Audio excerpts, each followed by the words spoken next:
Bihar board कक्षा 12वीं दिगंत भाग 2 के हिंदी पाठ्यक्रम के पाठ 10 जूठन लेखक ओम प्रकाश वाल्मीकि के लिए परीक्षा उपयोगी महत्वपूर्ण ऑब्जेक्टिव और सब्जेक्टिव प्रश्न उत्तर नीचे दिए गए हैं।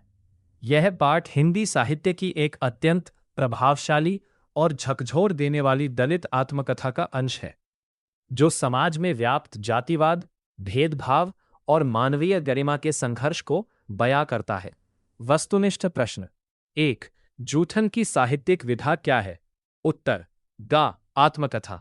2. जूठन के रचनाकार लेखक कौन है? उत्तर: ओम प्रकाश वाल्मीकि।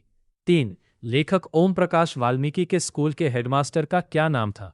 उत्तर: कलीराम। 4. लेखक को बचपन में स्कूल में झाड़ू लगाने के लिए कौन मजबूर करता था? उत्तर: गा हेडमास्टर कलीराम। 5. सुखदेव सिंह त्यागी के पोते के विवाह में लेखक के परिवार को खाने में क्या मिला था? उत्तर: जूठन, बची खुची पत्तलें। 6. जब लेखक के पिता ने उन्हें स्कूल में झाड़ू लगाते देखा तो उनके हाथ से झाड़ू किसने छीन ली? उत्तर: गा उनके पिताजी ने। लघु उत्तरीय प्रश्न, शॉर्ट आंसर सब्जेक्टिव क्वेश्चंस। प्रश्न 1. विद्यालय में लेखक के साथ कैसी अनुभूतियां व्यवहार हुई? उत्तर: विद्यालय में लेखक ओम प्रकाश वाल्मीकि के साथ जाति के आधार पर अत्यंत क्रूर और अमानवीय व्यवहार हुआ। हेडमास्टर कलीराम ने उन्हें कक्षा में बैठने के बजाय पूरे स्कूल के मैदान में झाड़ू लगाने पर मजबूर किया। उन्हें 2-3 दिनों तक पानी पीने तक की अनुमति नहीं दी गई और प्यास से उनका गला सूखता रहा। हेडमास्टर और अन्य लोग उन्हें अपशब्द कहते थे, जिससे लेखक के बाल मन को गहरी ठेस पहुंची। प्रश्न 2. पिताजी ने स्कूल में क्या देखा? उन्होंने क्या किया? उत्तर: पिताजी अचानक स्कूल के पास से गुजर रहे थे। तब उन्होंने देखा कि उनका छोटा बेटा लेखक स्कूल के मैदान में झाड़ू लगा रहा है और रो रहा है। यह देखकर उनका दिल दहल गया। वे तुरंत मैदान में आए, लेखक के हाथ से झाड़ू छीनकर दूर फेंक दी और गुस्से में चिल्लाए कि कौन सा मास्टर है वह जो मेरे लड़के से झाड़ू लगवावे है। उन्होंने पूरी हिम्मत के साथ हेडमास्टर कलीराम का सामना किया। प्रश्न 3. जूठन पाठ में जूठन शब्द का क्या महत्व या संदर्भ है? उत्तर: इस पाठ में जूठन शब्द केवल बचे हुए भोजन का प्रतीक नहीं है, बल्कि यह दलित समाज पर थोपे गए अपमान, लाचारी और सामाजिक असमानता का जीवंत दस्तावेज है।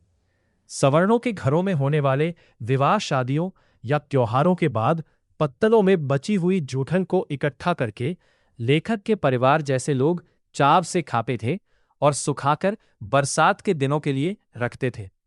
यह शब्द समाज की निर्दयता और वर्ग भेद को उजागर करता है। दीर्घ उत्तरीय प्रश्न, लॉन्ग आंसर सब्जेक्टिव क्वेश्चन। प्रश्न 1. जूठन आत्मकथा का सारांश अपने शब्दों में लिखिए। उत्तर: जूठन ओम प्रकाश वाल्मीकि द्वारा रचित एक अत्यंत मार्मिक और यथार्थवादी आत्मकथा है। यह कहानी भारतीय समाज में व्याप्त जातिवाद के दंश और एक बच्चे के आत्मसम्मान की लड़ाई को दर्शाती है। बचपन का संघर्ष। लेखक का परिवार चूहड़ा जाति से था, जिसे समाज में अछूत और नीच माना जाता था। लेखक जब स्कूल जाते हैं तो हेडमास्टर कलीराम पढ़ाई कराने के बजाय उनसे जातिगत द्वेष के कारण पूरे स्कूल में झाड़ू लगवाते हैं। लेखक के पिता एक दिन यह देख लेते हैं और हेडमास्टर का कड़ा विरोध करते हैं। पिताजी लेखक को पढ़ाकर इस दलदल से निकालना चाहते थे। सामाजिक और आर्थिक लाचारी। लेखक का परिवार सवर्णों जैसे सुखदेव सिंह त्यागी के यहाँ मरे हुए मवेशियों को उठाने, गोबर उठाने और खेतों में मुफ्त या नाम मात्र की मजदूरी बेकार करने को मजबूर थे। बदले में उन्हें अनाज के कुछ दाने या शादियों के बाद मेहमानों द्वारा छोड़ी गई जूठन मिलती थी। चेतना और बदलाव का मोड़। एक बार सुखदेव सिंह त्यागी के घर शादी थी।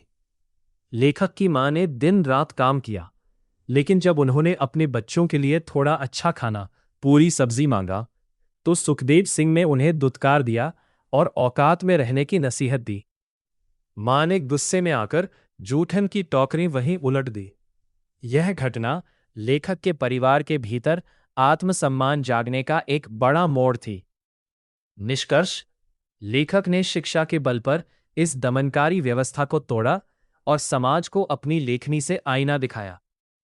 यह पाठ हमें संदेश देता है कि कोई भी काम या मनुष्य छोटा बड़ा नहीं होता और शिक्षा ही सामाजिक कुरीतियों से लड़ने का सबसे बड़ा हथियार है।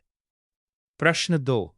सुखदेव सिंह त्यागी के घर पर मां के आत्मसम्मान को किस प्रकार ठेस पहुंची और उन्होंने क्या प्रतिक्रिया दी? उत्तर। सुखदेव सिंह त्यागी की बेटी की शादी में लेखक की मां और पूरे घर ने कई दिनों तक तन्मयता से काम किया था, जैसे घर की सफाई, टोकरियां ढोना और मेहमानों की खातिरदारी करना।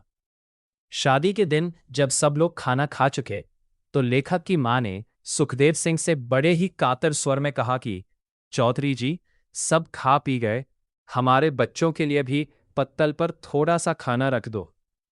इस पर सुखदेव सिंह ने सहृदयता दिखाने के बजाय अत्यंत अहंकार और क्रूरता से कहा, टोकरा भर जूठन ले जा रही है, ऊपर से खाना मांगती है, अपनी औकात में रहे, चूहड़ी। ये सुनकर मां के भीतर छुपा हुआ स्वाभिमान और मातृत्व जाग उठा। उन्हें लगा कि इतनी मेहनत के बाद भी उनके बच्चों को सिर्फ अपमान मिल रहा है। उन्होंने तुरंत गुस्से में आकर जूठन से भरा टोकरा सुखदेव सिंह के दरवाजे पर ही पलट दिया और वहां से चली आई। मां की यह साहसिक प्रतिक्रिया सदियों से सहते आ रहे उत्पीड़न के खिलाफ एक मूक विद्रोह थी, जिसने लेखक के मन पर गहरा प्रभाव डाला।